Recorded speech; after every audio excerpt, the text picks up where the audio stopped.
Hi, today Ning and I have a paper to share with you. Our findings on framing of flood news in the People's Daily, China. Floods are getting more and more common nowadays because of climate changes, and it causes a lot of economic losses and threats to life and well-being. Worldwide, water-related and flood-related disasters account for about half of all disasters, reported deaths, and also economic losses. And most of these happen in developing countries. In China itself, economic losses in the year 2021 due to flood is as much as $25 billion. And in one flood incident alone in the Hebei province, 1.1 million people were affected. This is the immensity of the problems due to flood.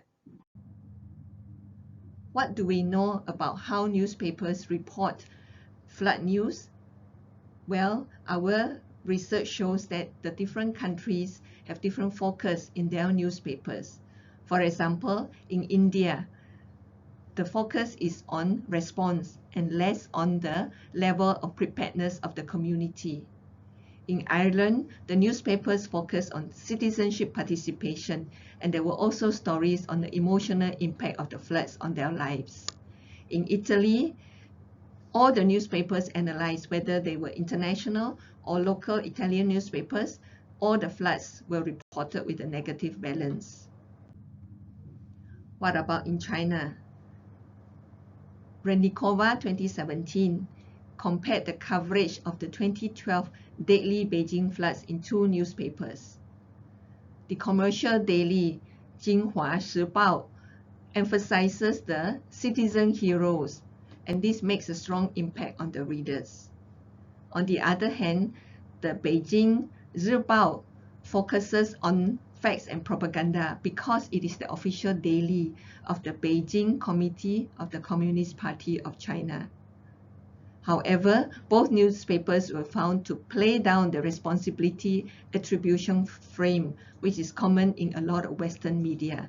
And this is because of the focus on giving a positive imagery to the official and the government involved in handling the flood.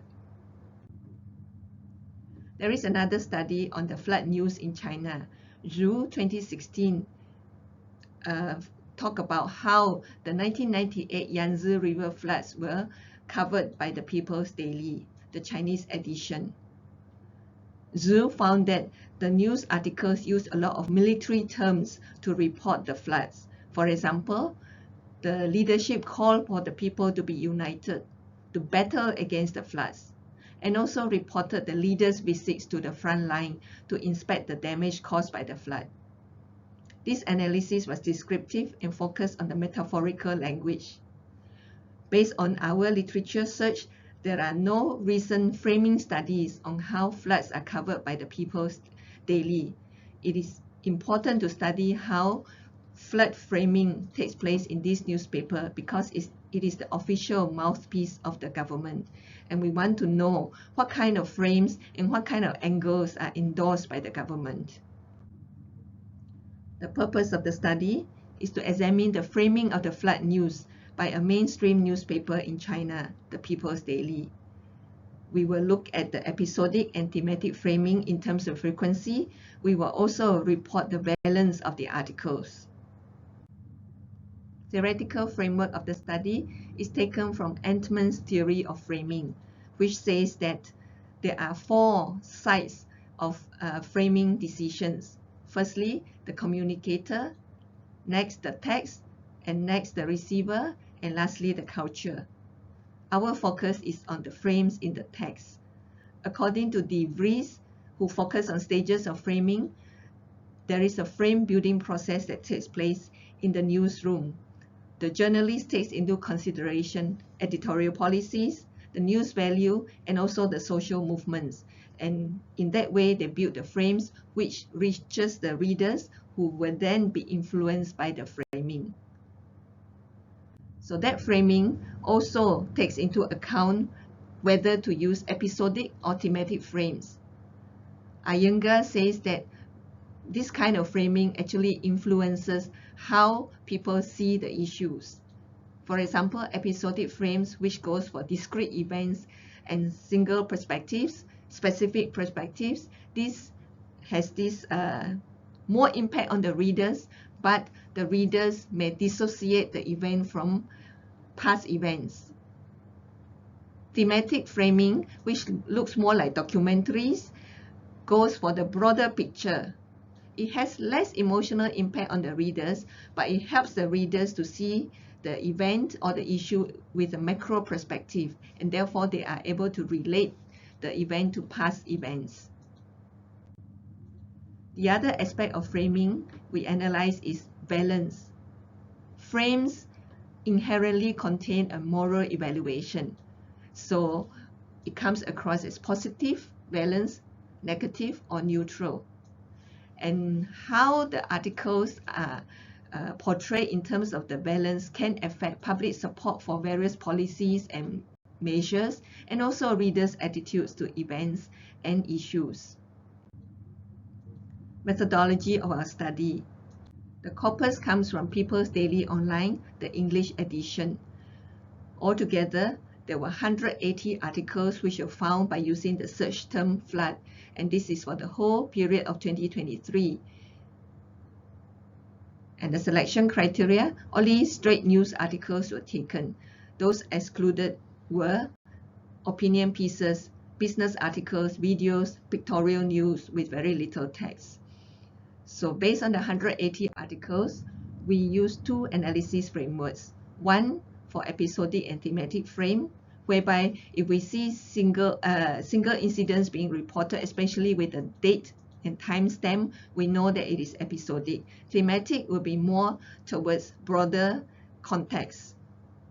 And then we also have an analysis framework for valence. Positive valence refers to actions to handle flood and to preserve the good image of the government.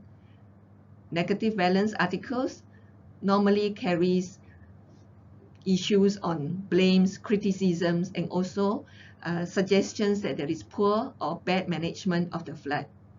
Neutral articles can be those with no emotional overtones or those with the balance of positive and negative valence. Our unit of analysis is the whole article. The headlines may give an indication, but we analyze the whole article for verification. The results. Firstly, for episodic and thematic frame. Out of the 180 articles analyzed, 94% were in the episodic frame. So this means that there is a concentration on discrete events. So the readers may be led to believe that once the flood event is over, life returns to normal. There was only 6% of the articles with thematic frame. So readers are seldom reminded of the long-term damage caused and the need for long-term mitigation measures. Overall, the episodic and thematic framing results suggest that there is a lack of education for the Chinese readers to take a macro perspective on flood, its recurrence, and its mitigation. Here is an example of an article in the episodic frame. This article is about the Sichuan flood. Xi Jinping, the president, is portrayed as playing a central role as a caring leader who goes down to the grassroots to comfort the victims of the flood. Second result is on the valence in the flood news articles. Positive valence 70.6%, negative valence 26.1%, and there were no purely neutral articles, but there was 3.3% of articles with a balance of positive and negative tones. Here is an example of an article with the positive valence. This is about a flood in North China caused by the typhoon Doksuri.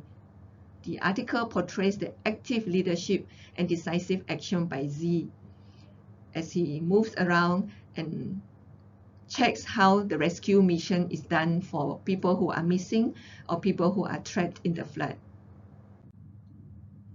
So the valence in the flood news articles are predominantly positive, and this is because the People's Daily is an official newspaper of the Communist Party of China.